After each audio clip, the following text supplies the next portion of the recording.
আসসালামু আলাইকুম রহমতুল্লাহ। তো প্রিলিমিনারি টু মাস্টার্স প্রাইভেটে যারা কুমিল্লা ভিক্টোরিয়া সরকারি কলেজে আবেদন করেছেন, তো অনেকেই জানতে চাচ্ছেন কত টাকা ভর্তি ফি লাগবে, কি ব্যাপার স্যাপার এ টু জেড বিষয়ে আমরা জানবো। তো চলেন আজকের ভিডিও শুরু করি। তো সর্বপ্রথম আপনারা যারা অনলাইনে আবেদন করেছেন, তো অবশ্যই আপনাদের যেই কাগজপত্রগুলো থাকতে হবে সেটা হচ্ছে যে অনলাইন আবেদনের যে কপি সেটা থাকতে হবে। এই যে দেখেন, দেখাই আপনাদেরকে। সো এই যে দেখেন, এমন একটা আপনারা হচ্ছে কপি পাবেন এই 2 পাতার। এটা হচ্ছে আপনাকে প্রিন্ট করে ফেলতে হবে, ঠিক আছে? প্রিন্ট করে ফেলবেন এবং আপনাদের হচ্ছে এরকম যে অঙ্গীকারনামা ছিল, এই অঙ্গীকারনামা হাতে এদিকে কলম দিয়ে আপনি লিখবেন, আপনার স্বাক্ষর দিবেন, তারিখ দিবেন, এখানে কি সাবজেক্ট নিয়ে আবেদন করতেছেন সেইটা লিখবেন। এই অঙ্গীকারনামাটা কিন্তু লাগবে, ঠিক আছে? হ্যাঁ, এটা ফাঁকা জীবন দেখতে পাচ্ছেন, এরকম প্রিন্ট করবেন, তারপরে লিখে দিবেন এই 2টা কাগজ। এবং আপনি যে কলেজে ভর্তি সময় টাকা পেমেন্ট করবেন তার জমার রসিদটা লাগবে। এই 3টা কাগজ এবং ডিগ্রি পাস যে করেছেন, ডিগ্রি পাসের মার্কশিট বা সার্টিফিকেটের ফটোকপি তারা জমা নিতে পারে, রেজিস্ট্রেশন কার্ডের ফটোকপিও জমা নিতে পারে। তো যাই হোক, এখন আমরা দেখি রেজিস্ট্রেশনের তারিখ কি বলতেছে।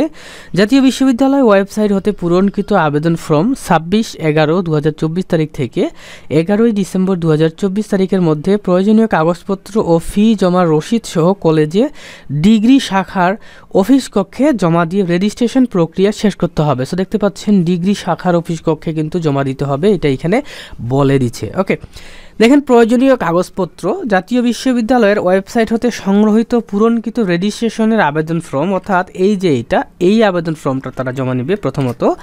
এবং এইখানে দেখেন ডিগ্রি পাস পরীক্ষার রেজিস্ট্রেশন কার্ড ও প্রবেশপত্র একটি করে ফটোকপি জমা নেবে, ঠিক আছে? ডিগ্রি পাস পরীক্ষা যে দিয়েছেন তার প্রবেশপত্র বা রেজিস্ট্রেশন কার্ড এটার ফটোকপি একটা জমা নেবে। এবং ডিগ্রি পাস পরীক্ষার পাশের নম্বরপত্র মানে মার্কশিট ও সনদপত্রের একটি করে ফটোকপি এগুলা জমা নেবে। এই কাগজপত্রগুলো তারা জমা নিচ্ছে। তো দেখতে পাচ্ছেন রেজিস্ট্রেশন ফি অর্থাৎ কত টাকা জমা নিবে, 1955 টাকা তারা কিন্তু জমা নিবে। কোথায় জমা নিবে? কলেজ অফিস হতে ফি জমার রসিদ সংগ্রহ করতে হবে এবং কেন্দ্রীয় তহবিল 10 হিসাব নং, দেখতে পাচ্ছেন এই যে হিসাব নং সংগ্রহ করে পূবালী ব্যাংক ভিক্টোরিয়া কলেজ শাখা বা প্রধান শাখায় টাকা জমা দিয়ে জমা রসিদের কলেজ অংশ আবেদন কপির সাথে সংযোজন করে কলেজ অফিসে জমা দিতে হবে। সো দেখেন, আপনাদের কিন্তু টাকাটা কলেজ কর্তৃপক্ষ কলেজের ভিতরেই কলেজ শাখাতে জমা নিবে, পূবালী ব্যাংক ভিক্টোরিয়া শাখাতে জমা নিবে।